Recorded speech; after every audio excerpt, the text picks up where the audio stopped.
২০২১ মানেই বাঙালির হৃদয়ে শোক এবং গৌরবের এক অপার্থিব অনুভূতি। ১৯৫২ সালের এই দিনে রাজপথ রাঙিয়ে মাতৃভাষার মর্যাদা রক্ষা করতে গিয়ে যে বীর সন্তানরা আত্মত্যাগ করেছিলেন, আজ সারা দেশ তাদেরকে স্মরণ করছে বিনম্র শ্রদ্ধায়। সেই কাতারে সামিল হয়েছেন মেগাস্টার শাকিব খানও।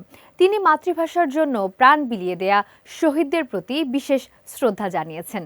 নিজের ভেরিফাইড ফেসবুক পেজে একটি বিশেষ পোস্টের মাধ্যমে শাকিব খান শহীদদের স্মরণ করেছেন। তিনি লিখেছেন, মাতৃভাষার জন্য জীবন দেওয়া সকল বীর শহীদদের প্রতি বিনম্র শ্রদ্ধা। একই সঙ্গে তার প্রযোজনা প্রতিষ্ঠান এসকে ফিল্মস থেকেও একই ছবি ও বার্তা শেয়ার করা হয়েছে। শাকিবের পোস্টে ব্যবহৃত গ্রাফিক্সটি বিশেষভাবে আকর্ষণীয়। ছবিতে ৩টি ফিল্ম রোল লম্বালম্বিভাবে রাখা হয়েছে, যা কেন্দ্রীয় শহীদ মিনারের প্রতীক হিসেবে ফুটিয়ে তোলা হয়েছে।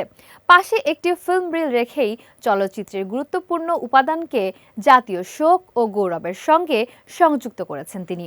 এটি শাকিবের পেশার সঙ্গে দেশপ্রেম ও মাতৃভাষার প্রতি ভালোবাসার এক অনন্য সংমিশ্রণ। ভক্ত ও অনুরাগীরা এই উদ্যোগের প্রশংসা করেছেন এবং শাকিবের দেশপ্রেম ও মাতৃভাষার প্রতি অন্তর্দৃষ্টি ও ভালোবাসার জন্য তাকে অভিনন্দন জানিয়েছেন। শহীদদের স্মরণে এমন অভিনব উদ্যোগ শুধু শ্রদ্ধা প্রকাশ করে না, নতুন প্রজন্মের মধ্যে ইতিহাসের সঙ্গে সংযোগ স্থাপনেরও পথ খোলে।